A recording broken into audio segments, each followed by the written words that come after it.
আল্লাহ রাব্বুল আলামিন বলেন, আমান আযলামু মিম্মান কাতামা শাহাদাতান ইনদাহু মিনাল্লাহ আমাল্লাহু বিগাফিলিন আম্মা তা'মালুন। সূরা বাকারার 140 নম্বর আয়াতের শেষের দিকে আছে, আমরা যাদেরকে আলেম মনে করি, বিশাল জব্বা গায়ে আছে, লম্বা চওড়া, বড় বড় দাড়ি, হাতে তসবিহ, দুনিয়ার কোনো খেয়াল নেই। আল্লাহ বলেন না, আমার দৃষ্টিতে বড় জালেম তো ওইটা যার কাছে কোরআনের জ্ঞান থাকার পরে দুনিয়ার কোনো স্বার্থ পেয়ে গোপন করে দেয়। এরকম আলেম এ দেশে 54 বছরে ছিল না, এখন নেই। আগে আরো বেশি ছিল, এখন একটু কমেছে, তারপরও কম না, এখনো অনেকে আছে। ওদেরকে বাতিল যারা, তারা টাকা পয়সা দিয়ে এদেশে যেন ইসলাম কায়েম হতে না পারে সেই জন্য তাদের ব্যবহার করছে। দর্শক বলছিলেন কি যেন, যে এমন ওয়াজ করেন যেন এই এলাকায় সাদাবাজি না হয়, এলাকায় মানুষ খুন না হয়। তা আমরা তো ওইটাই চাই, ওইটা যেন আসতে না পারে। আমি একটা হাদিস পড়ছিলাম আজকে আসার সময়, নবীজি বলেন, আর ইবনে ওমর রাদিয়াল্লাহু তাআলা আনহু বলেন, নবী সাল্লাল্লাহু আলাইহি ওয়াসাল্লাম, ফাত্তাবিউস সিবাদাল আযম, তোমাদের ভেতরে যাদের দ্বারা ইসলাম কায়েম করা খুব দ্রুত সম্ভব বলে মনে হয় তোমাদের, তোমরা তাদেরকে অনুসরণ করবা, সাহায্য করবা, পেছনে থাকবা। আপনি সব বাদ দিয়ে নিরপেক্ষ দৃষ্টি দিয়ে বলেন তো, বাংলাদেশে এখন ৭৩টার উপরে দল আছে। আমি যতটুকু অ্যানালাইসিস করেছি এই দেশ নিয়ে, যতটুকু দেখলাম, বাংলাদেশে ইউনিয়ন পরিষদ থেকে শুরু করে আন্তর্জাতিক পরিমণ্ডল পর্যন্ত সুচারুরূপে দুর্নীতি ছাড়া বাস্তবতার সাথে আল্লাহর বিধান দিয়ে চালানোর ক্ষমতা এখন এই দেশে জামাত ইসলামীর আছে। যদি অন্য কোন দলের থাকে আপনি নাম বলেন, আমি তার ওয়াজ করব, বলেন। ইসলামপন্থী দল এখনো প্রায় আছে 39টা। একটাকেও দিলে তারা সংসদ থেকে শুরু করে আপনি এই ইউনিয়ন পর্যন্ত পুরাটা, এমনকি আন্তর্জাতিক পরিমণ্ডলে যে ব্যবস্থাগুলো আছে চালানোর সক্ষমতা এখনো হয়ে ওঠেনি। কিন্তু জামাত ইসলামী বাংলাদেশে এভাবে লোক তৈরি করা আছে।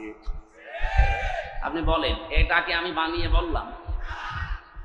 তাহলে হাদিস ছিল, ফাত্তাবিউস সিবাদাল আযম, অনুসরণ করবা তাদের যাদের দ্বারা ইসলাম কায়েম করা দ্রুত সম্ভব। তা আমি তো হাদিসের বাংলা বললাম, খালি নামটা চলে এসেছে জামাত ইসলামী। অন্যটা যদি আমি পেতাম তাহলে তাদের নাম বলতাম। আমি তো মিলিয়ে দেখছি যে না, কেউ সম্ভব না। হয়তো ইউনিয়ন পারবে, উপজেলা পারবে, পৌরসভা পারবে, হয়তো সংসদ ভবনও পারবে। আন্তর্জাতিক পরিমণ্ডলে যে বিষয়গুলো আছে এগুলো ক্যাপচার করার জন্য যোগ্যতা লাগে। বিদেশে একজন মেহমান এসেছে, আপনার সাথে অর্থনীতি নিয়ে আলোচনা করবে। আপনাকে অর্থনীতি পুরাটা তাকে ইসলাম দিয়ে সুদ ভিত্তিক অর্থনীতি, ওটা ভেঙ্গে চোরমার করে এটাকে বিজয় করা লাগবে। সে তো আপনাকে আসবে বড় বড় জায়গা থেকে এসে এমন এমন যুক্তি দেবে, আপনি তার ভাষাও বোঝেন না, তার যুক্তিও বোঝেন না। আপনি শুধু নিজের দেশ নিয়ে চলতে পারবেন। এতটুকু একটা দেশে প্রায় 18 কোটির উপরে আমরা মানুষ বাস করি। আমি বিশ্বের এমনও দেশে গেছি, এই দেশের তুলনায় ওই দেশটা কম পক্ষে 7 ডবল বড়, অথচ মানুষ মাত্র 1 কোটি। বলেন তো, এর চাইতে 7 ডবল বড় একটা বিশাল দেশ, মানুষ মাত্র 1 কোটি। তাও বাংলাদেশের মানুষ সেখানে আছে 40 লাখ। আর ওই দেশের মানুষ এবং বিভিন্ন জায়গা থেকে এসে হয়েছে 60 লাখ। অথচ দেশটা এই দেশের তুলনায় 7 ডবল বড়। আমি যখন জার্নি করতাম এই দেশটা, আমি পুরা এলাকা ঘুরে দেখলাম 1150 কিলোমিটার হয়, টেকনাফ থেকে তেতুলিয়া। অথচ আমি ওই দেশে, এই প্রদেশ থেকে ওই প্রদেশে প্রায় 2200-3000 কিলোমিটার প্রতিদিন রান করেছি। এত বড় বিশাল দেশ, মানুষের সংখ্যা মাত্র 1 কোটি। তারা যদি মনে করে না বিশ্বের কোনো জায়গায় আমাদের ধর্ণা দেওয়ার দরকার নেই, আমরা নিজেরাই উৎপাদন করি, নিজেরা স্বয়ং সম্পূর্ণ আমরা পারবে তারা, তা আপনি পারবেন না। আপনাকে বিভিন্ন দেশ থেকে খাবার নিয়ে আসা লাগবে, রসদ জোগানো লাগবে। আন্তর্জাতিক পরিমণ্ডলে যে ব্যবসা বাণিজ্যগুলো আছে, রেমিটেন্স যোদ্ধা যারা আছে, ওরা যদি সব বন্ধ করে বলে যা তোর দেশে ফেরত যা, আপনি ভিক্ষা করে খাবেন। রোহিঙ্গারা তো আছে, যাই হোক আপনি রোহিঙ্গার বাবা হয়ে যাবেন। এই জন্য বাস্তবতার দিকে তাকিয়ে বলছি ভাই, আমরা যা দেখতে পাচ্ছি এই হাদিসের আলোকে, ইউনিয়ন পরিষদের মেম্বার থেকে শুরু করে আন্তর্জাতিক পরিমণ্ডল পর্যন্ত সব জায়গায় সততা এবং যোগ্যতা এবং দুর্নীতি মুক্ত ভাবে এরা যে চালাতে পারে তার প্রমাণে 1 বছর 1 মাস। 1 বছর 1 মাসে এদের ভেতরে একটা চাঁদাবাজি মানুষ পাওয়া যায়নি। ডাইল খোর নেই, মদ খোর নেই, এমনকি বিড়ি খোরও নেই। আপনি বলেন, যদি ধরিয়ে দেন তো বলেন যে অমুক বিড়ি খায়। হ্যাঁ, যদি কয়েকটা খায়ও মনে করবো কেবল নতুন এসেছে। এই গত পরশুদিন জমান নামাজ পড়ে বের হলাম, 18 জন এসে আমারে বলছে হুজুর আমরা এতদিন মানুষের তৈরি করা আইনের পক্ষে ছিলাম, এখন আর নেই, এখন আমরা দিন কায়েম করতে চাই। এই পদ্ধতি যেহেতু বাংলাদেশ জামাত ইসলামী এখন এগিয়ে আছে, সুতরাং আপনি আমাদেরকে এই দলে নিন। আমি বললাম কালেমা পড়ানো লাগবে? বলছে না, কালেমা আমরা জানি, কিন্তু এতদিন ভুল পথে ছিলাম। আমি জোয়ার যা দেখছি, সারা দেশে যে জোয়ার উঠেছে, সূরা নসরের আয়াতগুলো মনে হচ্ছে আল্লাহ এই মাত্র বাংলাদেশে আবার নাজিল করবে।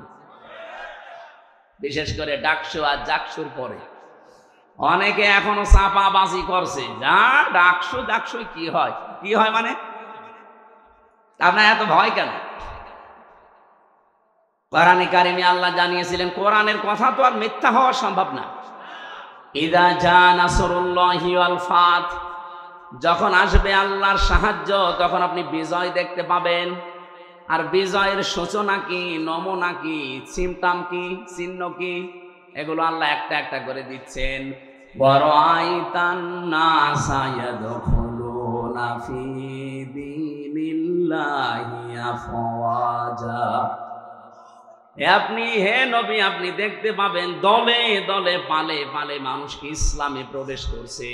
ইসলাম মানে জামাত ইসলামী না, ইসলাম মানে যারা দিন কায়েম করতে চায় জমিনে, এটাই আসল ইসলাম। এদেশে বহু ইসলাম আছে, তারা দিন কায়েম করতে চায় না, তারা আরো বিরোধিতা করে। এই কথা বলেন না কেন? এই জন্য অনেক আলেম লেগে গেছে ইসলামী আন্দোলনের বিরুদ্ধে। একামতে দিন যারা কায়েম করতে চায় তাদের বিরুদ্ধে ফতোয়াবাজি পর্যন্ত অনেক নাম করা আলেম করছে। আমার নাম ধরা লাগবে? এগুলো তাদের মুখের কথা না, ওদেরকে বলানো হচ্ছে। আপনি দেখেছেন এই দেশের একজন নাম করা পীর, সে পর্যন্ত স্ট্যাটাস দিয়েছে যে এতদিন আমরা জামাত ইসলামের বিরোধিতা করতাম, আওয়ামী লীগের পামে পড়ি। ও সব বলে ফেলেছে যে ওদের ধোঁকাবাজিতে, ওদের প্রতারণায়, ওদের কথা মতো বিরোধিতা করতাম। এখন দেখছি এই দেশে ইসলাম ইউনিয়ন থেকে সংসদ পর্যন্ত পূর্ণাঙ্গভাবে চালানোর সব জায়গায় লোক আছে জামাত ইসলামের। অন্য কাউকে দিলে তারা পারবে না, অন্য কোন হুজুর পার্টিকে দিলে তো পারবেই না। এমনকি জেনারেলকে দিলে আপনি দেখবেন বাবা শাহজালাল সব হালাল হয়ে গেছে। আমরা কি ওই দৃশ্য আর দেখতে চাই না? চ্যাম্পিয়ন হয়েছে বরবর কয়েকবার, এবার এই দেশ চ্যাম্পিয়ন হবে ইসলাম দিয়ে ইনশাআল্লাহ। এই জন্য আমি নাম নিলাম না, কারণ আলেমদের একটা মর্যাদা আছে। এরা যদি ফিরে আসতে চায় তাহলে এরা আল্লাহর দরবারে আলেম, আর যদি এই অবস্থায় থাকে এদের মরণ হবে বালাম বিন বাওরার মতো। আলেমদের মর্যাদা এত বেশি পড়েছি আমি হাদিসে, বিশ্বনবী জানিয়েছেন কিয়ামতের দিন। আমি এটা এই যে কয়েকদিন আগে আসলাম মদিনা থেকে, মদিনার ইমাম যিনি মসজিদে নববীর অনেক খুতবা দিচ্ছিলেন, এলেমের উপরে। ওনার শেষ কথা ছিল এইটা। হাদিসটা উনি আরবিতে পড়ার পরে ব্যাখ্যা করেছিলেন আবার আরবি দিয়ে।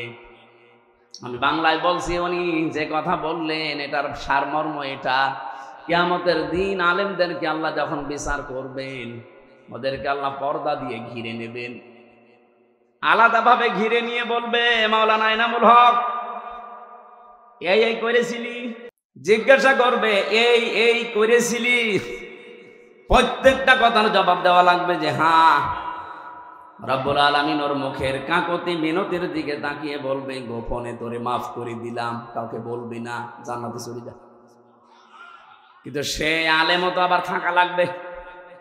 আপনি যদি কোরআনের কোনো বক্তব্য জানার পরেও দুনিয়ার কোনো স্বার্থ পেয়ে, সিদ্ধি পেয়ে যদি গোপন করে রাখেন, আপনি আল্লাহর দরবার আর আলেম নেই, আপনি পুরা জালেম হয়ে গেছেন।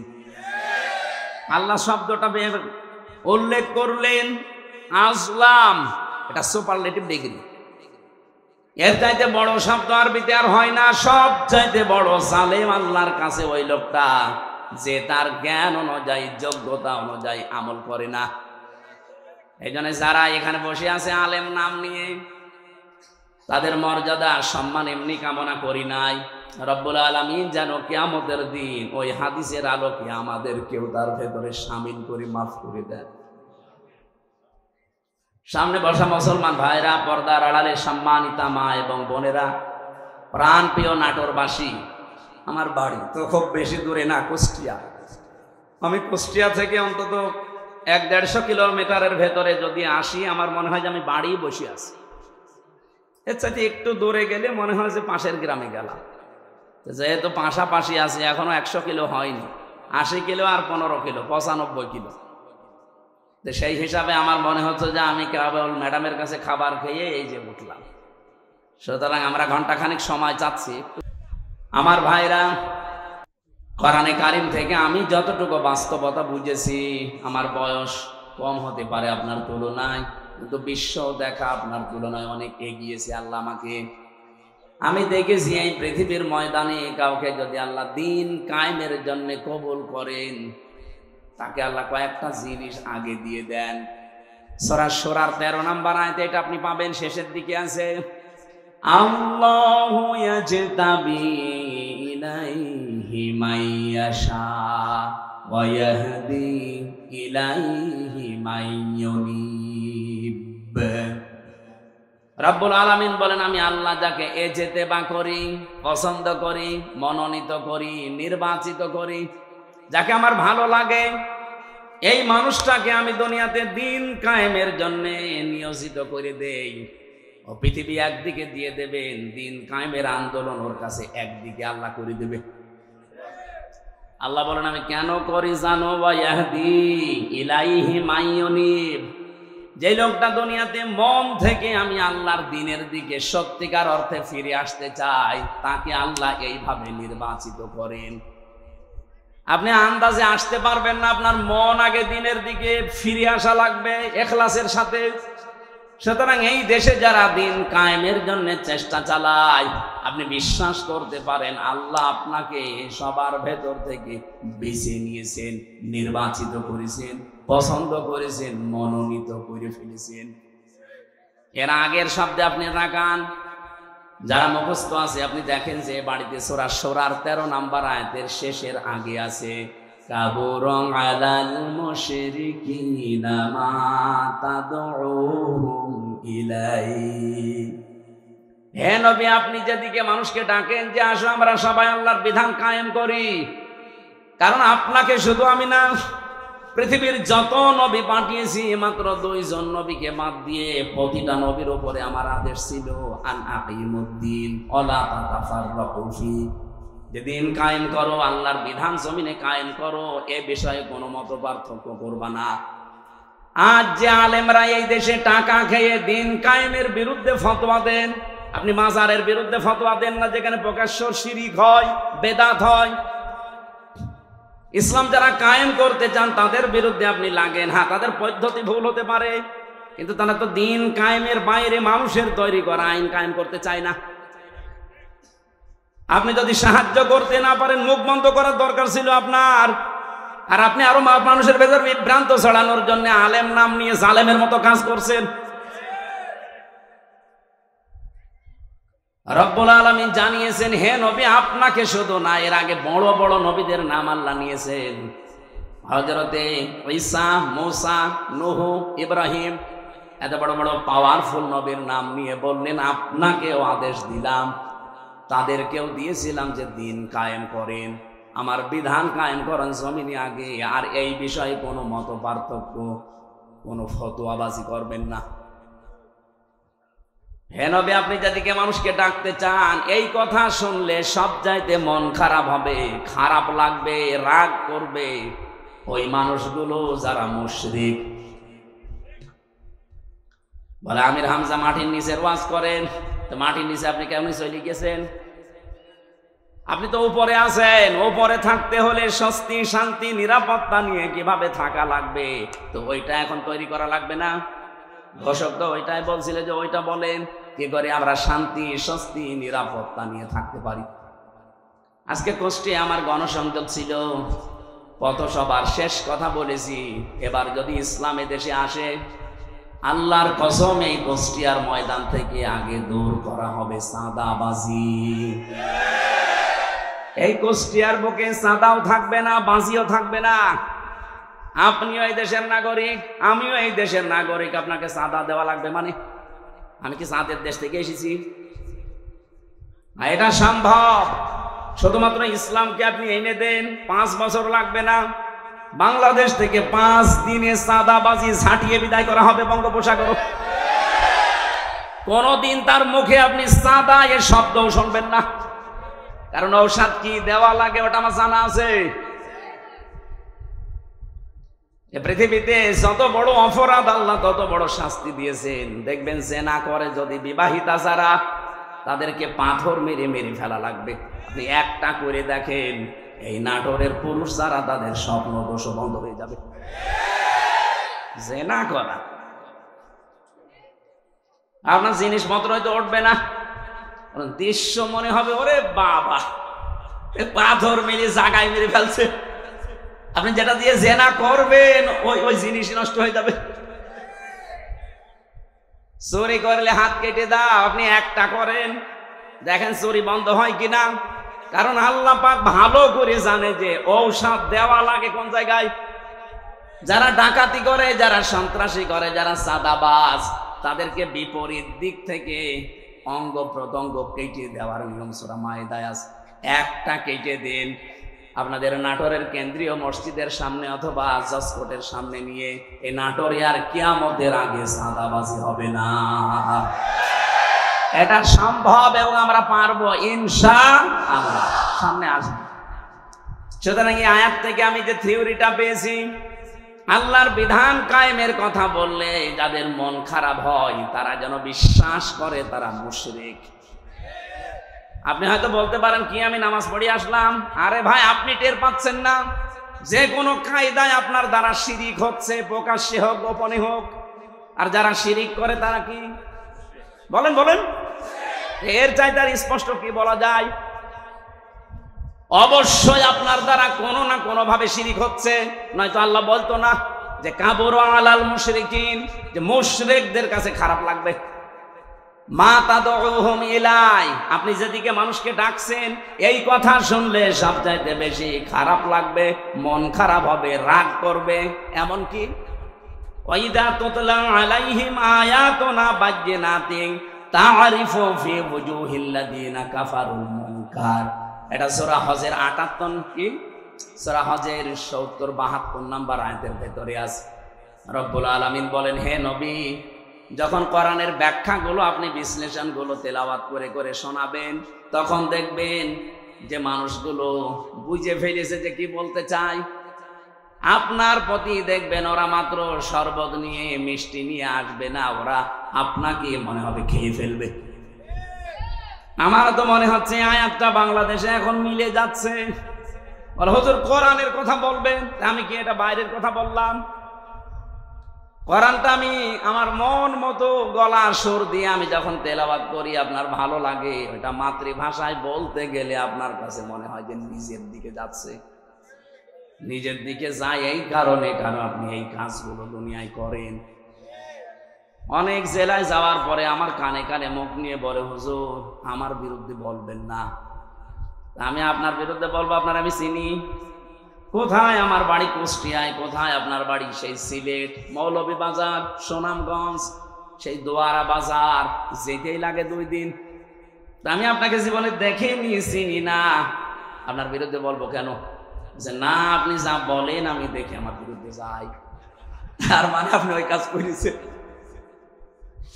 জেলে যাওয়ার আগে একবার গিয়েছিলাম খুলনা, রূপসা থানা। আমি আলোচনা শুরু করব হঠাৎ করে, সেই সময় তো একেবারে রমরমা জালেমদের, মানে ওই এলাকার সভাপতি, ওই ফ্যাসিস্টদের এসে আমারে বলছে, হুজুর মাটির নিচের ওয়াজ করবেন? আমি না। ওপরের ওয়াজ করবেন? হ্যাঁ। ওপরের ওয়াজ যদি করেন, ওপরে আপনাকে আমি একটা সাবজেক্ট বলে দেই, পারিবারিক জীবন নিয়ে কথা বলবেন। ঠিক আছে, আপনি আমার যেখানেই লাগাবেন আমি ঘুরে ফিরে দিন কায়েমের কথাই বলবো, কারণ এইটাই আসল কাজ। এইটা না হলে জীবনেও এই দেশে বসবাস করার উপযুক্ত পরিবেশ আপনি পাবেন না। বলেন তো, খালি 2 জন নবী বাদ দিয়ে পৃথিবীর কোন নবীর জীবনে আমি পড়ে পাইনি যে তাকে আল্লাহ আদেশ দেয়নি। প্রত্যেকটা নবীকে, খালি 2 জন নবীকে আল্লাহ বলেন না, একটা আদম আলাইহিস সালাম আর একটা সুলাইমান নবী।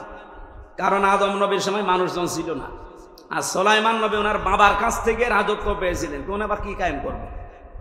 বাকি কোন নবীর জীবনী পড়ে আমি পাইনি যে তাদেরকে আল্লাহ নির্দেশ দেয়নি যে আনাকিমুদ্দিন, দিন কায়েম করবে।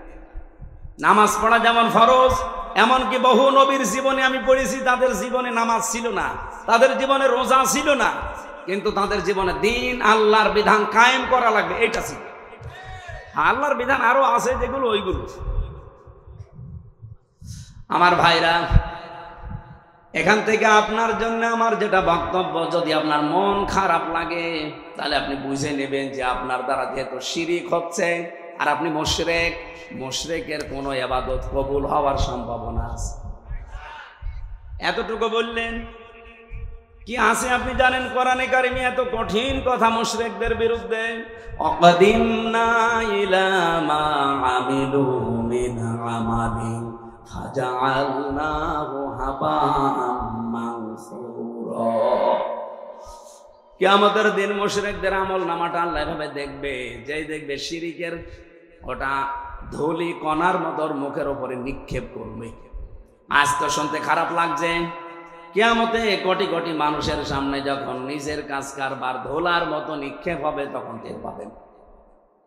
সব চাইতে বড় আশ্চর্য কথা কোরআনে মুশরিকদের বিরুদ্ধে, ইন্নাহু মাইয়ুশরিক বিল্লাহ ফাকাদ হারামাল্লাহু আলাইহিল জান্নাহ ওয়া মাআওয়াহুন নার।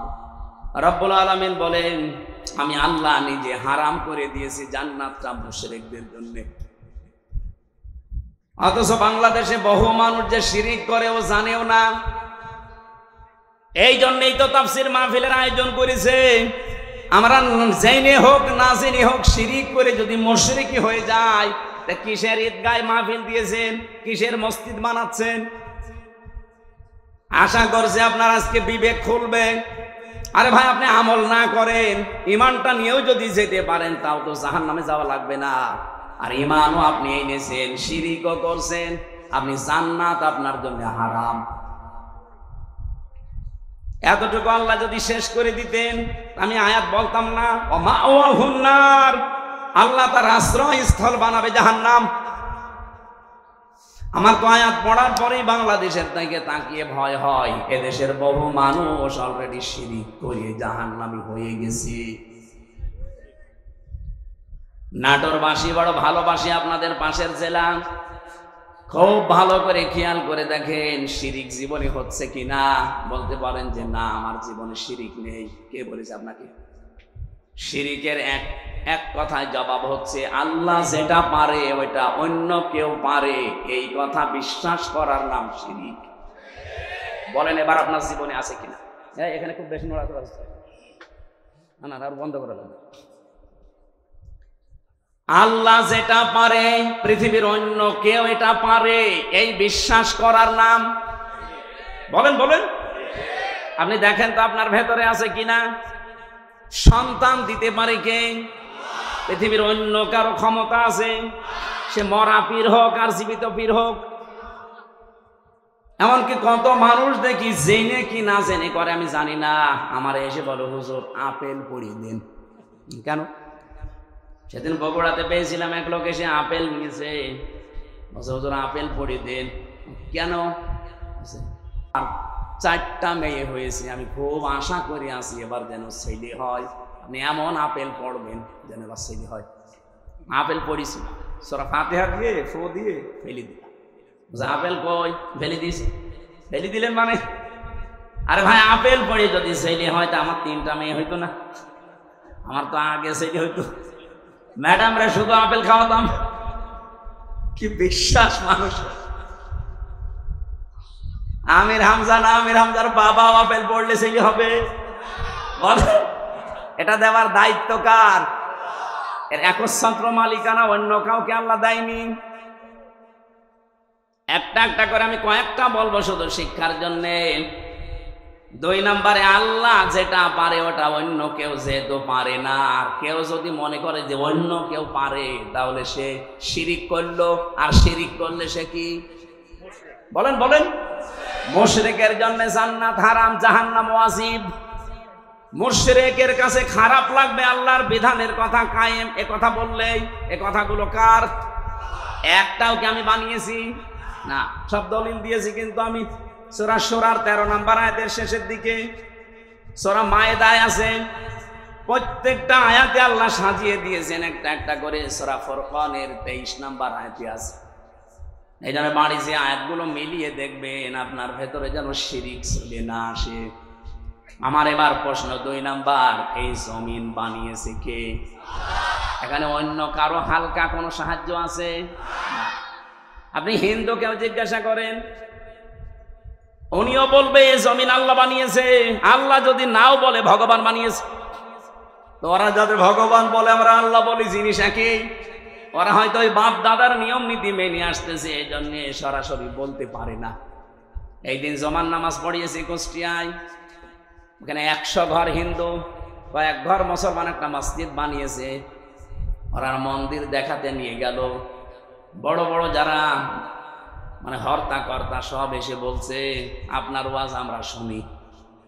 ওয়ালা ইন সাআলতাহুম মান খালাকাস সামাওয়াতি ওয়াল আরদা লা ইয়াকুলুনাল্লাহ। হে নবী, আপনি যদি আবু জেহেলকেও জিজ্ঞাসা করেন আসমান জমিন কে বানিয়েছে, ও বলবে আল্লাহ বানিয়েছে। তো ওদের ভেতরেও দেখলাম হ্যাঁ এরকম একটা পরিবেশ আছে, কিন্তু মুখ ফুটে বলতে পারছে না। সবার ভেতরে আমার আল্লাহ আছে, কিন্তু এই মানুষটা হয়তো তার পরিবার অথবা তার সমাজের কারণে মুখ ফুটে বলতে পারে না। যাদের বিবেকটা কাজে লেগে যায় ওদেরকে আর থামাতে পারে না। সেদিন যশোরের এক কলেজের অধ্যাপক হিন্দু, ওনারে বলেছিলাম যে স্যার আপনি তো বিসিএস ক্যাডার, আপনার জ্ঞান আছে আমি জানি, আপনি আমার ধর্মীয় গ্রন্থ কোরআন আরবিতে পড়ার দরকার নেই, আপনি পড়তে পারবেন না। আপনাকে আমি ইংরেজি ভার্সন দিচ্ছি অথবা বাংলা, একবার বুঝে বুঝে পড়াটা পড়বেন। 3 মাস সময় দিয়েছিলাম যে 3 মাস পরে আপনার সাথে আমি দেখা করব। 3 মাস পরে দেখি আল্লাহর বান্দা নিজের থেকেই মুসলমান হয়ে গেছে। এজন্য বিবেক যদি হালকা কাজে লাগে ওরে আর আপনি ধরে রাখতে পারবেন না। কারণ পৃথিবীর মানুষ সবাই জানে যে পৃথিবীর সব ধর্মগুলো ভুয়া ধর্ম, বানানো ধর্ম, শুধু ইসলাম আল্লাহ পাঠিয়েছেন।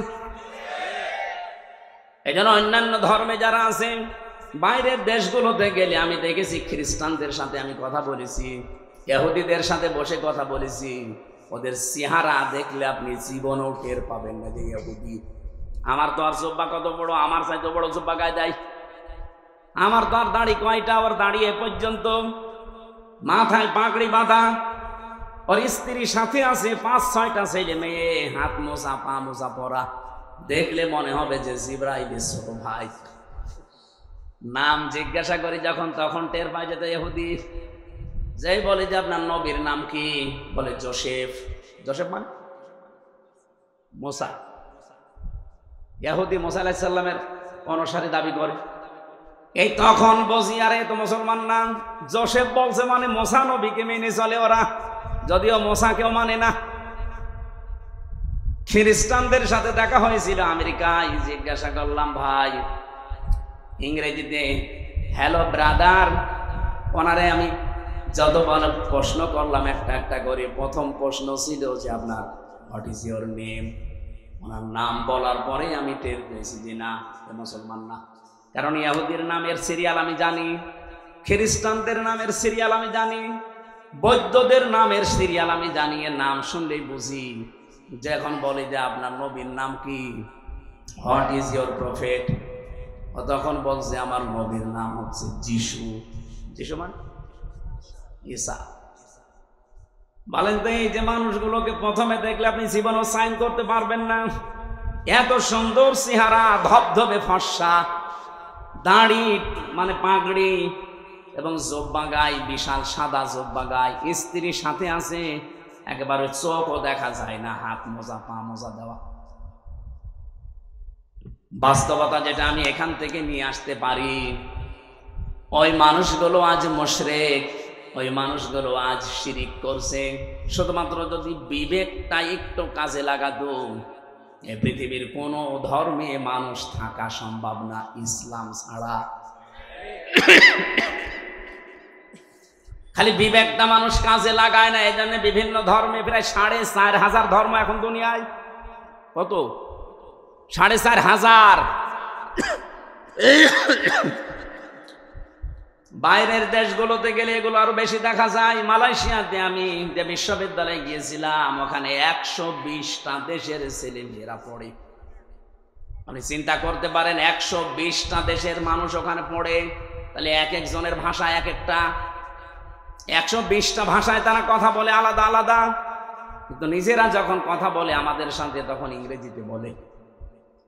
আমি মালয়েশিয়া ইন্টারন্যাশনাল ইসলামিক ইউনিভার্সিটি, এটা আমাদের কুষ্টিয়া ভার্সিটির চাইতেও প্রায় অন্তত 15-20 ডবল বড় হবে, এত বড় বিশাল এরিয়া। বাসে করে গাড়িতে করে যাওয়া লাগে এক ক্লাস থেকে আরেক ক্লাসে। আমি যাদের সাথে ঘুরছিলাম থাইল্যান্ডে বাড়ি কয়েকজনের, রাস্তায় ঘুরছি রাত তখন প্রায় বাজে রাত 2টা। হঠাৎ দেখে একটা মোবাইল পড়ে আছে, আমারে উনি ওনার ভাষা দিয়ে বলছে আপনার বাড়ি তো বাংলাদেশে, এই মোবাইলটার পাশ দিয়ে যদি শুধু বাংলাদেশ আর ভারতের ছেলে মেয়েরা না যায়, কিয়ামত পর্যন্ত পড়িয়ে থাকবে, কেউ নেবে না। আমার কি সুনাম করলো না, বাস দিল। আমরা বলছি বাংলাদেশ আর ভারতের ছেলে মেয়েরা যদি যায় গায়েব করে ফেলবে। পৃথিবীর এখানে প্রায় 120টা দেশের ছেলে মেয়েরা আছে, কেউ এর পাশ দিয়ে গেলে ঘুরিয়েও তাকাবে না যে লোকের জিনিস আমি কেন নেব। কিন্তু আপনারা যে এমন মানুষ, আমি ওনারে পরে হাসির ছলে বললাম যে ভাই আপনি কি আমার সুনাম করলেন না বাস দিলেন।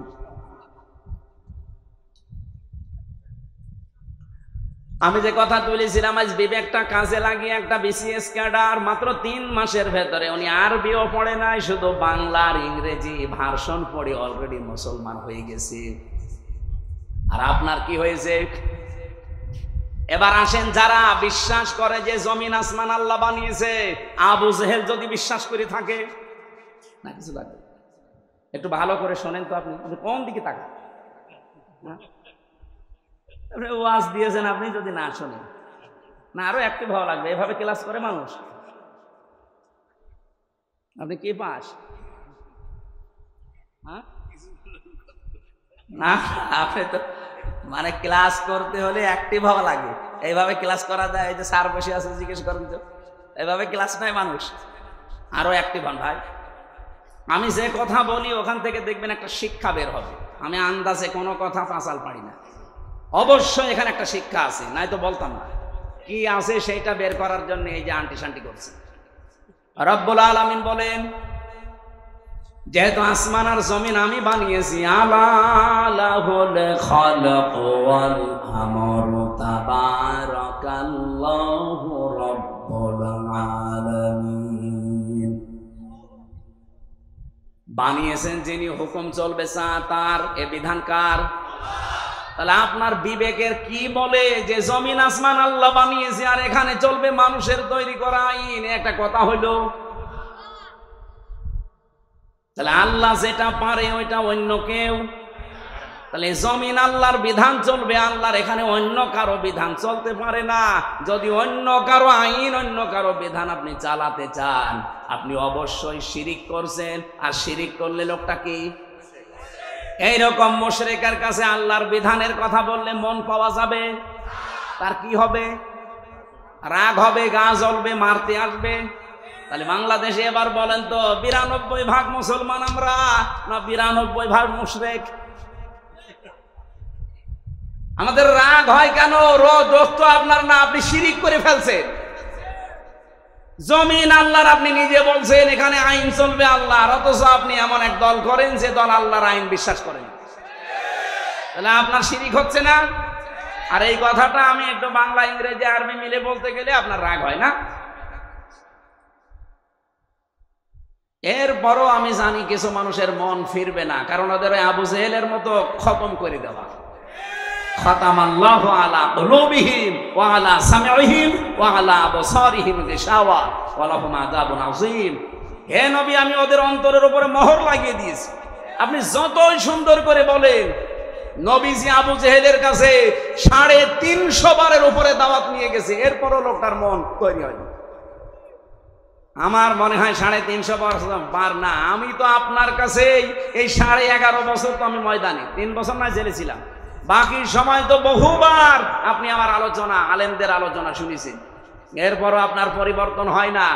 আলেমরা কি কোনোদিন বলেছে এই জমিনে আমরা আমার বাবার আইন তৈরি করতে চাই?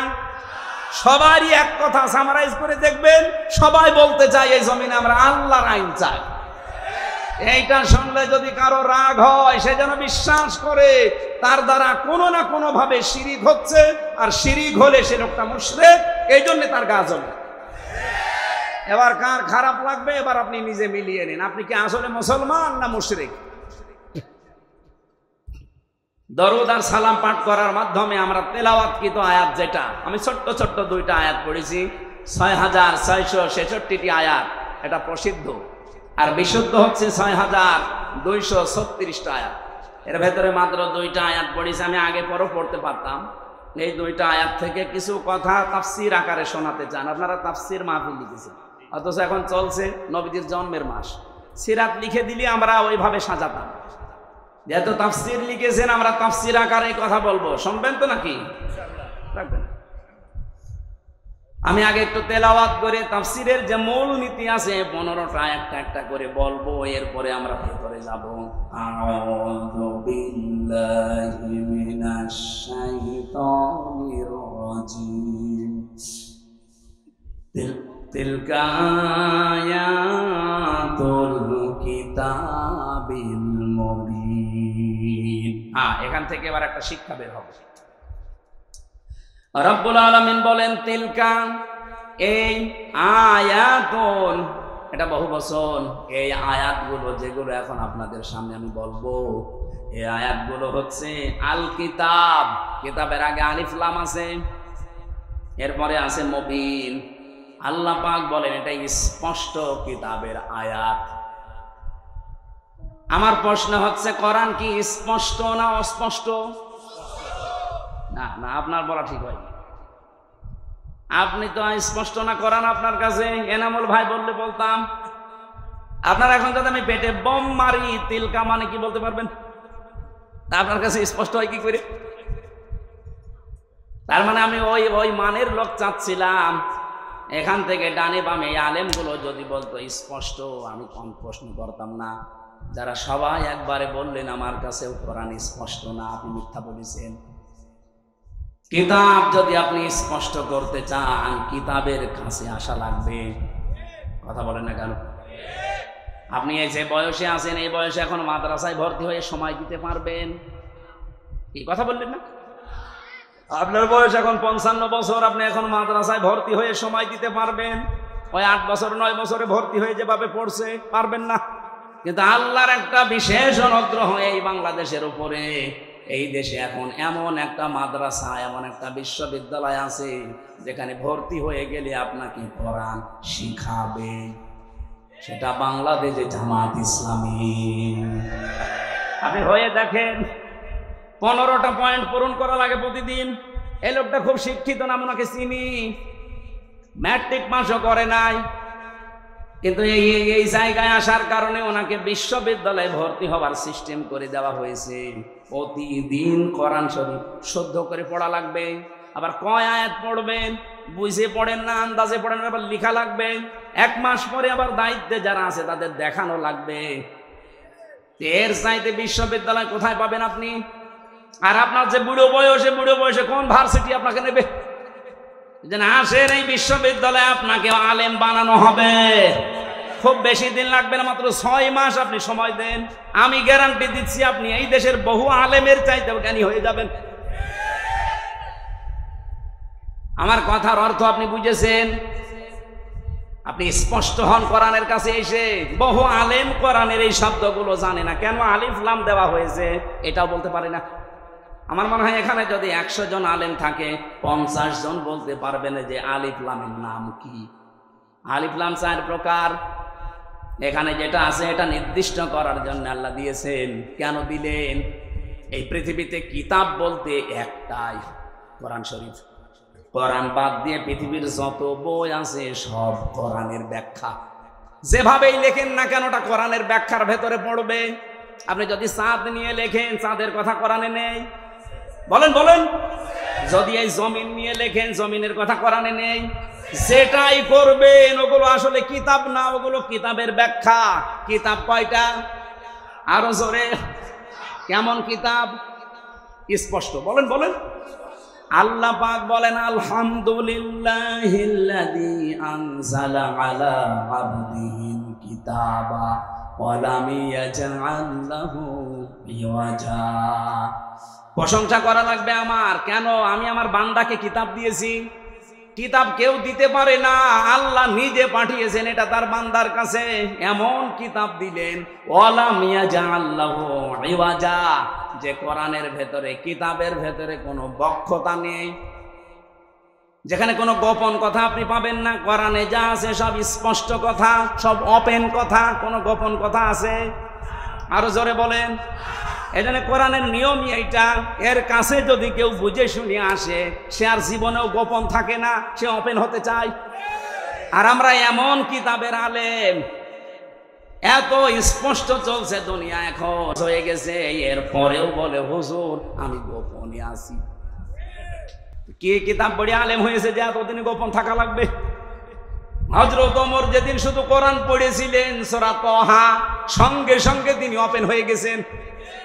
আর আমরা এমন হুজুর সারা জীবন তো গোপনে আছি, এখন একটা সুযোগ এসেছে তাও বলছে গোপনে আছি। ও মনে হয় কিয়ামতেও গোপনে থাকবে।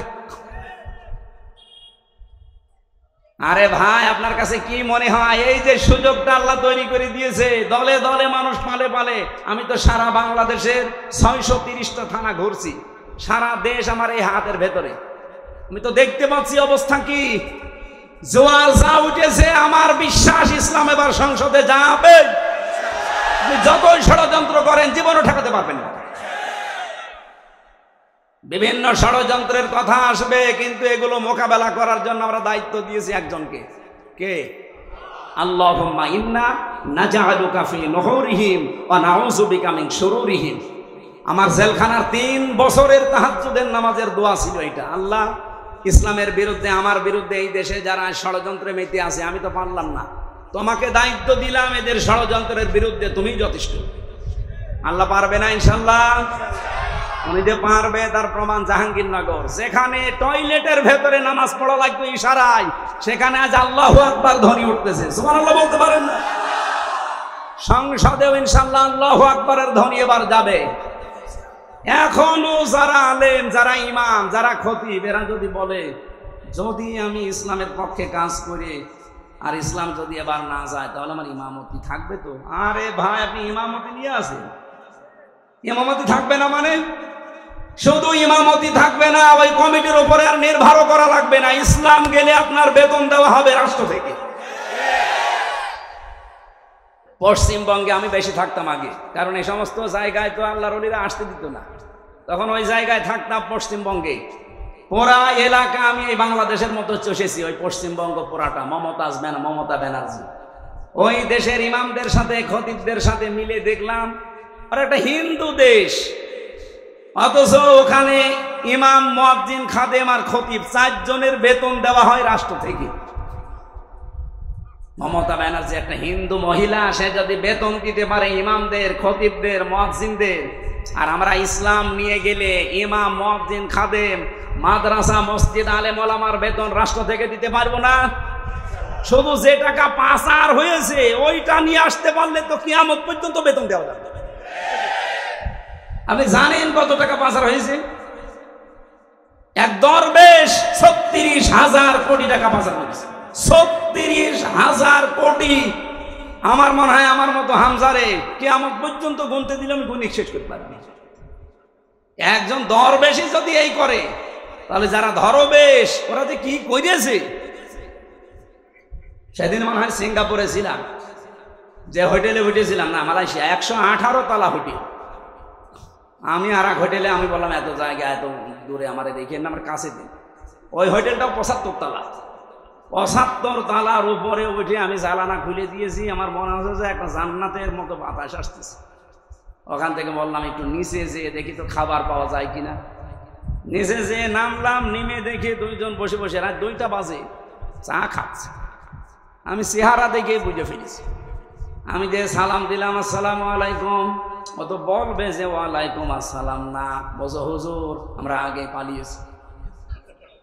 একটা সালামের জবাব হইল, আমি দিলাম আপনার সালাম আর আপনি বলছেন আমরা আগেই পালিয়েছি। কি বলেন আপনি? না, ওই 4 তারিখে দেখলাম যে ভালো না, চলে এসেছি।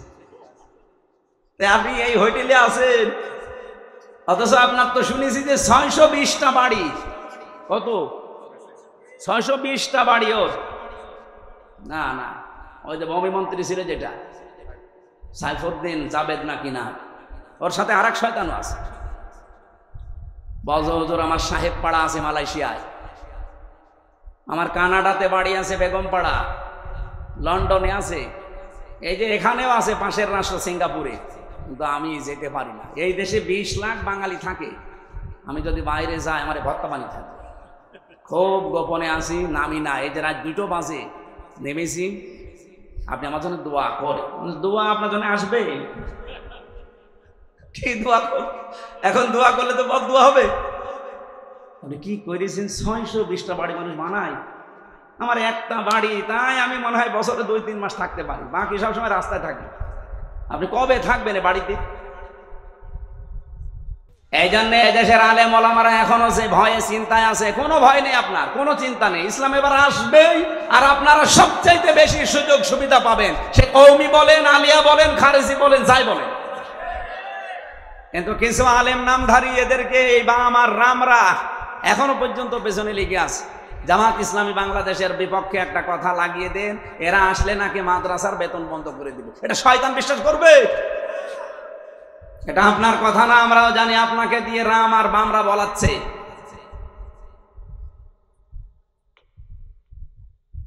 আমার ভাইরা, এই কিতাব যেহেতু স্পষ্ট, আমরা স্পষ্ট কথা এবার বলবো। এটা যদি কেউ রাজনীতির গন্ধ খুঁজে মনে করেন এটাও আমাদের মতো ধান্দাবাজি, এক চোর আর একজনকে চোর মনে করে, কি কথা বলেন না কেন? আমি তো কোরআনের আয়াত দিয়ে স্পষ্ট কথাই বলবো এবার। কিন্তু আপনার ভেতরে দোষ আছে, আপনি মনে করবেন আমিও মনে হয় আপনার মতো ধান্দাবাজ। না, আপনার মতো ধান্দাবাজ বাংলাদেশ জামাত ইসলামীতে নেই। কারণ এই দেশে জামাত ইসলামী একমাত্র দল যারা গ্যারান্টি দিয়েছে যদি এই দেশে রাষ্ট্র ক্ষমতায় তারা যেতে পারে, 1 টাকার মালিক তারা হবে না। আমিরে জামাত ঘোষণা দেয়নি যে এই দেশ থেকে যদি কেউ এমপি হয়, মন্ত্রী হয় জামাত ইসলামী থেকে, 5 বছরে তাদের 1 টাকা বাড়বে না। অন্য কোন দলের লোক এই ঘোষণা দিক, ওই দল থেকে এমপি দাঁড়াবে না। কি কথা বলেন না কেন? আমার নিজের আসনে একজন আছে, উনি ঘোষণা দিয়েছে এই সিট রক্ষা করার জন্য আমি দরকার হয় 50 কোটি টাকা খরচ করব। আপনার কি লাভ? আমার 1 টাকা খরচও নেই, তোলার ধান্দাও নেই। আর আপনি 50 কোটি টাকা যদি খরচ করেন, আল্লাহর কসম আপনি 100 কোটি টাকা মারবেন। এরকম মারিং কাটিং ছাড়া তাদের মতো আমরা হব এবার? বলেন বলেন। ওরা তো আমাদেরকে এইটাই মনে করে, এই জন্য ট্যাগ দেয় যে আমরা নাকি ইসলাম নিয়ে আমরা ব্যবসা করি। কে বলিস আপনাকে? আমরা ইসলাম নিয়ে ব্যবসা করি না, আমরা জান্নাতের টিকিট বিক্রি করি না, জান্নাতে যাওয়া যায় কি করি, আমরা রাস্তা দেখাই। আপনি এভাবে দেখান, আপনারটাও মানুষ যাবে। আপনি দেখাতে পারেন না, আপনি শুধু আছেন মারিং কাটিং এর ধান্দায়। বাবা শাহজালাল কুত্তা বিড়াল সব হালাল, সব হালাল করে নিয়েছে। কুত্তা বিড়াল কি সব হালাল? কিন্তু মানুষের কাছে তো মনে হচ্ছে সব হালাল হয়ে গেছে। আল্লাহ এত শত শত ঘটনা দিয়েছেন কোরআনে, তার ভেতরে একটা ঘটনা আমাদেরকে শোনাচ্ছেন আশার সঞ্চার করার জন্যে। দেখেন তো আপনারা আশা জাগে কিনা। নাতলু আলাইকা মিন নাবাই মূসা ওয়া ফিরআউনা বিল হক। নাতলু মানে আমি তেলাওয়াত করছি। কে বলেন বলেন? আল্লাহ বলেন আমি তেলাওয়াত করছি আলাইকা আপনার কাছে বা আপনার উপরে, আমি তেলাওয়াত করছি আপনার নিকটে। মিন নাবাই ঘটনা থেকে। কার ঘটনা? মূসা ওয়া ফিরআউনা, মূসা এবং ফেরাউনের বিল হাক্কি, সত্য ঘটনা। তার মানে এখন যেটা বলা হবে এটা মিথ্যা। বলেন বলেন। আল্লাহ বলেন আমি সত্য ঘটনাটাও যেমন তেমন ভাবে না, যথাযথভাবে তোমাদেরকে আমি শোনাচ্ছি। হ্যাঁ, এটা শুনলে কি হবে? লিকৌমি ইউমিনুন, যে জাতির ভেতরে আমি আল্লাহর প্রতি বিশ্বাস আছে এই ইমানদারদের জন্য আমি বর্ণনা করছি। কি হয়েছিল শোনো, তোমরা তো ওই সময় ছিলে না। ইন্না ফিরআউনা আলা ফিল আরদি, অবশ্যই ফেরাউন এই জমিনের ভেতরে ছিল একজন স্বৈরাচার, সন্ত্রাসী, সীমা লঙ্ঘনকারী। আমি একটা শব্দ যদি বানিয়ে বলি, যারা এখানে বসেন তাদের জিজ্ঞাসা করেন, আমি আয়াতটা বাংলাদেশের সাথে মিলিয়েছি। বলেন তো আল্লাহ ১৫০০ বছর আগে না হাজার হাজার বছর আগের ঘটনা এটা? এই নাজিলি হয়েছে এই ঘটনাটা ১৫০০ বছর আগে। তিনি বললেন এই পৃথিবীর জমিনে একজন ফেরাউন ছিল, সে ছিল সীমা লঙ্ঘনকারী। কি করেছিল সে? ওয়াজাআলা আহলাহা শিয়া, এই জমিনে ওর দেশের মানুষের ভেতরে দলে বিদলে মানুষকে বিভক্ত করে রেখেছিল।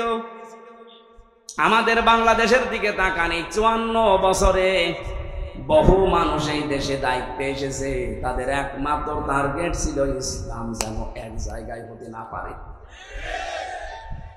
এবার একটু ৮টা দল ইসলামী এগুলো একটু এক জায়গায় এসেছে, অনেকের মাথা খারাপ হয়ে গেছে। ফেরাউনের অভ্যাস ছিল এই, ওর কর্মসূচি দিয়ে রেখেছিল এরা যেন এক জায়গায় হতে না পারে। এদের দলে বিদলে বিভক্ত করতে করতে ছোট ছোট দল বানিয়ে দাও। এ বাংলাদেশে এমনও দল আছে, উনি সভাপতি, ওনার ছেলে সেক্রেটারি, আর কেউ নেই। কি আমি বানিয়ে বললাম? জেলখানায় আমার সাথে একজনের দেখা হয়েছিল, ওনার নাম আব্দুল মতিন। উনি হচ্ছে আল্লাহর দলের সভাপতি সারা বাংলাদেশের। ওনারে বললাম যে ভাই আপনি তো সভাপতি, সেক্রেটারি কে? বলছে আমার ছেলে। আর লোক বলছে আর কেউ নেই। ওইটাও একটা দল, আল্লাহর দল। এরকম দলে বিদলে বিভক্ত করে রেখেছে। ৭৩টা দল চলছে বাংলাদেশে এখন, শুধু নিবন্ধিত দল ৪৯টা। বাংলাদেশে আরো যেগুলো আছে আমি সেদিন হিসাব করে দেখলাম ৭৩টার উপরে। তাহলে এই যে ফেরাউন এই কাজ করেছিল হাজার হাজার বছর আগে, আর এই লেডিস ফেরাউনও আমাদেরকে দলে বিদলে বিভক্ত করে রেখেছিল এই কয় বছরে। ফেরাউনের সাথে দেশের কাজ মিলছে না। ফেরাউনের কাজ আর একটা ছিল, ইস্তাদঈফু তাইফাতাম মিনহুম ইউযাব্বিহু আবনাহুম ওয়া ইস্তাহয়ী নিসাহুম। ওই ফেরাউন দুর্বল করে রেখেছিল এই দলে বিদলে বিভক্ত করে। ওই দেশে পুরুষদেরকে সে মেরে ফেলতো আর মেয়েদেরকে সে বাঁচিয়ে রাখতো। এর দুইটা অর্থ হতে পারে, হয়তো সন্তান হত্যা করেছিল লাখের উপরে, আপনারা জানেন। পুরুষদেরকে মেরে ফেলার অর্থ কি? এই ফেরাউন লেডিস যেটা বিদায় নিয়েছে এইটাও কিন্তু এই কাজ করেছিল। পুরুষদেরকে সরাসরি হয়তো জবাই করে মেরে ফেলেনি, কিন্তু একটা মানুষ যোগ্যতা সম্পন্ন হওয়ার পরে শুধু দলীয় পরিচয় দেখে তার চাকরি হয়নি, তার মানে তাকেও মেরে ফেলা সম্ভব। আমি কথা বোঝাতে পারিনি? মাওলানা এনামুল হক যেখানে ওঠার কথা সেই জায়গায় ওনার শুধু দলীয় পরিচয় থাকার কারণে ওই জায়গায় উঠতে দেয়নি, ওনারে বসিয়ে রেখেছে সেই যে নিচের চেয়ারে ওখান থেকে। অথচ 15 বছরে ওনার ওঠার কথা 5 সিঁড়ি পার হয়ে। এই যে উঠতে না দেওয়া এটাও মেরে ফেলার শামিল।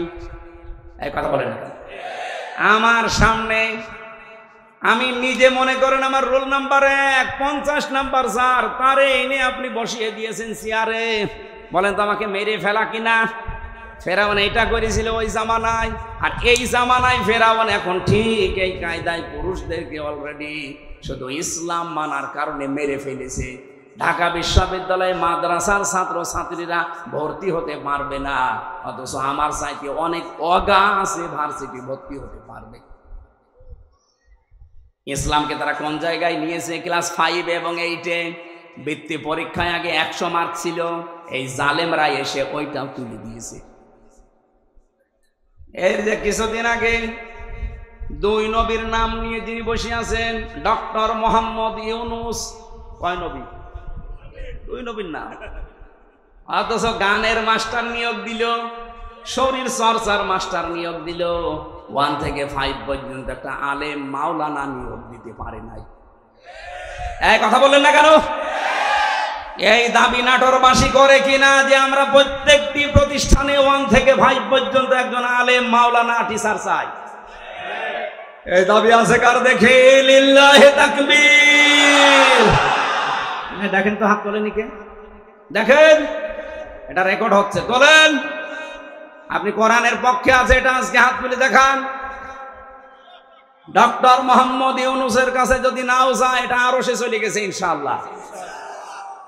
ইব্রাহিম নবীর পক্ষে একটা ব্যাং পোশাক করেছিল, তাই আল্লাহ তারে কবুল করে নিয়েছে, তার পোশাকও পাক। আর আপনি আজকে কোরআনের শিক্ষার পক্ষে হাত তুলে কিয়ামতের দিনে এই হাত আপনাকে জান্নাতে নেওয়ার জন্য চেষ্টা চালাবেন ইনশাআল্লাহ।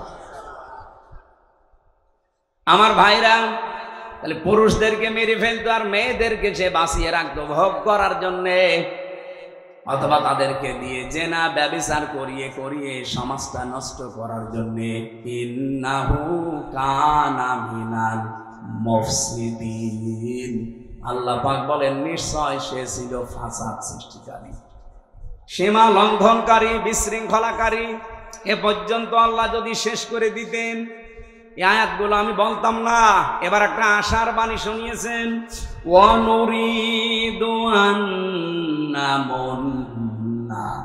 আল্লাহ পাক বলেন আমি একটা ইচ্ছা করলাম। এই এদিকে দেখ, ইচ্ছা করছে আমির হামজা কে? আরো জোরে বলে। আল্লাহ বলেন আমি একটা ইচ্ছা করলাম। কি? আন্না মুন্না, আমি অনুগ্রহ করব, দয়া দেখাবো। আলাল্লাযিনা, তাদের উপরে। আলাল্লাযিনা ইসতাদঈফু ফিল আরদ, এই জমিনের ভেতরে ফেরাউন যাদেরকে দুর্বল করে রেখেছিল, জুলুম, অত্যাচার, নির্যাতনের স্টিম রোলার চালিয়ে যাদেরকেও দুর্বল করে রেখেছিল ওই বনি ইসরাইল মুসা নবীর দলকে, আমি চাইলাম, আমি আল্লাহ ইচ্ছা করলাম তাদেরকে জমিনে একটু কিছু দয়া দেব। কি দয়া দেব? ওয়ানাজআলাহুম আইম্মাতান, আমি চাইলাম যে তাদেরকে জমিনের নেতা বানাবো। আল্লাহ কিন্তু নেতা বানানো আরম্ভ করে দিয়েছে। এক কথা বলেন না কেন? এতটুকু না, ওয়ানাজআলাহুমুল ওয়ারিসিন, আমি চাইলাম এই জমিনের উত্তরাধিকারী তাদেরকে বানিয়ে দেব। আমার তো মনে হচ্ছে খাপের খাপ মুমতাজের বাপ মিলে যাচ্ছে। এখন যদি মনে করেন না ওদের সাথে মেলছে, আমাদের সাথে মেলে না, আপনার সাথে মেলবে কি করে? আপনার আদর্শ আছে, আপনার চরিত্র আছে। রাত 9টার পরে তো আপনার পা ঠিক মতো মাটিতে পড়ে না। আপনার চরিত্র কিসের? আপনি লাল পানি খান, আপনি ডাইল খান, আপনি বাবা খান। আল্লাহ কাদের উপরে দয়া করেছে এটা দেখা লাগবে। যাদের উপরে ফেরাউন জুলুম, অত্যাচার, নির্যাতনের স্টিম রালি চালিয়েছিল, আমার তো মনে হচ্ছে 54 বছরে যাদের উপরে মিথ্যা তহমত দিয়ে, উল্টাপাল্টা কথা দিয়ে জাতির কাছ থেকে আলাদা করে রেখেছিল, বিশেষ করে 15.5 বছরে সবচাইতে বেশি জুলুম, অত্যাচার, নির্যাতন যে দলের উপরে করা হয়েছে, ওই দলকে আল্লাহ একটা অনুগ্রহ দিয়ে তাদেরকে এই জমিনের নেতা বানাবে এবং শাসন ক্ষমতা তুলে দেবে। আপনি বলেন মিলছে কিনা? যদি না মেলে আমি আয়াত পড়বো না। আমার তো কোরআন হাদিস পড়ে দেখতে পাচ্ছি, হ্যাঁ একেবারে 100% মিলে যায়। অনুমাক্কিনা লাহুম ফিল আরদ, আল্লাহ বলেন আমি চাইলাম জমিনে আমি তাদেরকে ক্ষমতায় বসাবো। অনুরিয়া ফিরআউনা ওয়া হামানা ওয়া জুনুদাহুমা, আর আমি দেখাবো ফেরাউনকে, হামানকে, হামান মানে মন্ত্রী, ফেরাউনকে আল্লাহ দেখাবে। এখন লেডিস ফেরাউন এখনো বেঁচে আছে, ওকে আল্লাহ দেখাবে। এমনকি ওর মন্ত্রী পরিষদ যারা পালিয়ে আছে তাদেরকেও দেখাবে। ও জুনুদাহুমা, এমনকি তার সৈন্যবাহিনী, তার দলের লোক যারা, তাদেরকেও আল্লাহ নিজে দেখাবে। এখানে ফাইল কর্তা আল্লাহ নিজে। কি করবেন? মিনহুম মা কানু ইয়াহদারুন, যাদেরকে নিয়ে ওরা সবসময় ভয়ে থাকতো, যাদের বিরুদ্ধে মিথ্যা তহমত দিয়ে জাতির কাছ থেকে আলাদা করে রাখতো, আল্লাহ তাদেরকে বসিয়ে ওদেরকে দেখাবে। এই সিদ্ধান্ত কার? আপনার রাগ হয় কোন কারণে? আজ ডাকশো, জাকশো, রাকশো, চাকশো, শাকশো সব জায়গায় যদি বিজয়ীরা হয়, এই সিদ্ধান্ত নিয়েছেন কে? আরো জোরে। আপনার রাগ হয় কোন কারণে? আল্লাহ সিদ্ধান্ত নিয়ে এটা করছে, জমিনের শাসন ক্ষমতা আল্লাহ তাদের দেবে। এ জমিনের উত্তরাধিকারী এবার হবে ইসলাম।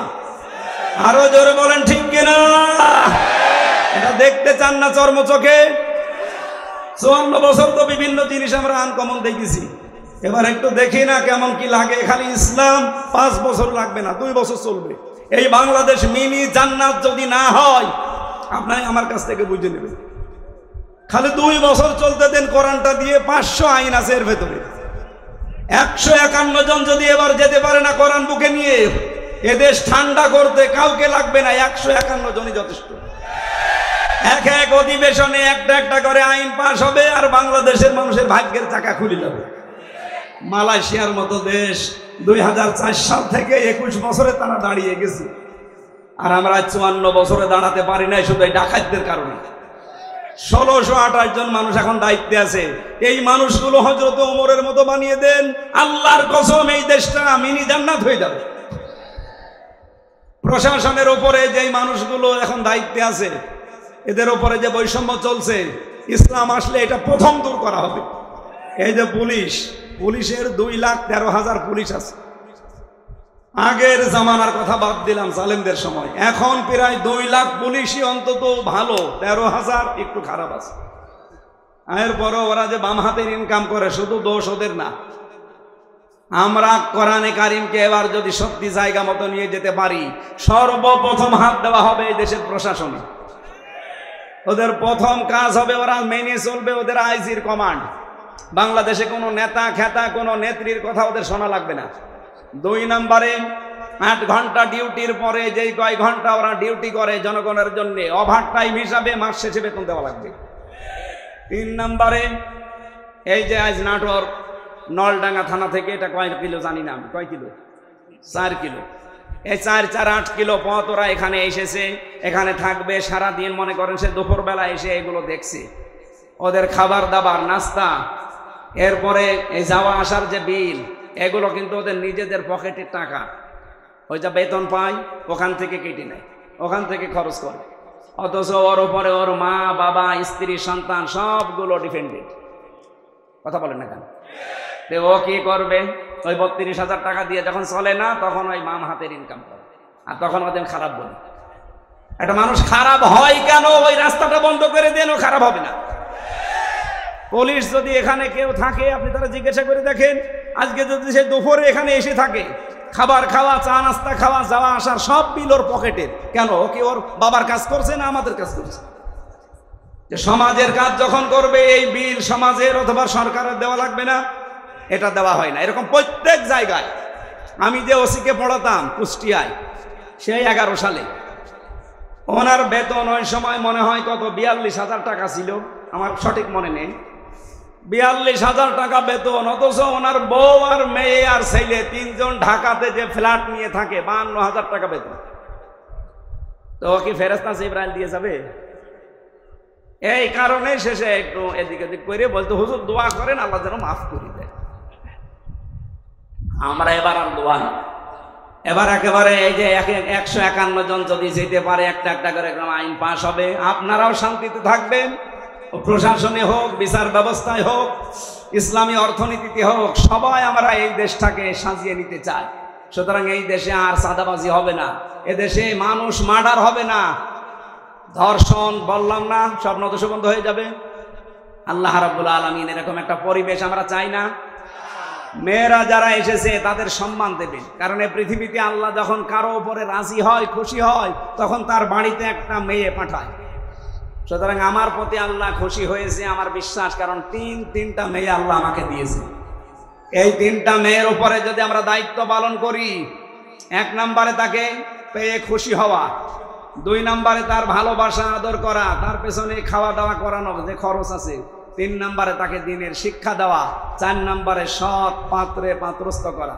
বাকি 3টা আমি আদায় করে অলরেডি ফেলেছি, 4 নম্বরটা বাকি আছে। যদি আমি করতে পারি, নবীর হাদিস যে এই মেয়েটাই আমাকে জান্নাতে পৌঁছিয়ে দেবে ইনশাআল্লাহ। যাদের মেয়ে আছে তারা খুশি না বেজার? খরচ করছেন তো, দিন শিক্ষা দিচ্ছেন, সৎ পাত্র থেকে পাত্রস্থ করবেন, যার বাম হাতের ইনকাম আছে নাকি। আল্লাহ আমাদের তৌফিক দিন।